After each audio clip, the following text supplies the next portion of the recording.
اگر وہ فقیر ہیں شادی کرو میں اپنے فضل سے انہیں غنی کر دوں گا.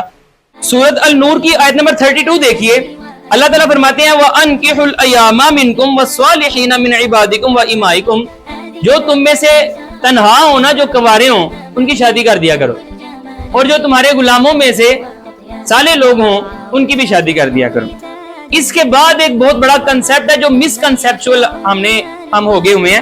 اللہ تعالیٰ فرماتے ہیں اِن یکونوا فقراء, اگر تم سمجھتے ہو وہ غریب ہے تو کر دو نا شادی, یغنیہم اللہ من فضلہ, اللہ اپنے فضل سے انہیں غنی کر دے گا. ہمارے معاشرے میں ایک عجیب طرح کی اللہ کے مخالف وانیٹی, انتہائی کافرانہ سوچ پائی جاتی ہے کہ لڑکا اپنے پاؤں پر کھڑا ہوگا تو اس کی شادی کریں گے, لڑکا کمائے گا, اپنا گھر بنائے گا, کاروبار چلائے گا, پھر اس کی شادی کریں گے. اللہ تعالیٰ کہہ رہے ہیں اگر وہ فقیر ہیں شادی کرو میں اپنے فضل سے انہیں غنی کر دوں گا. اب یہ اللہ کا قاعدہ ہے کہ میں انہیں غنی کر دوں گا, ایک قاعدہ ہمارا ہے کہ نہیں, جب یہ کمانے کے قابل ہوگا تب شادی کریں گے.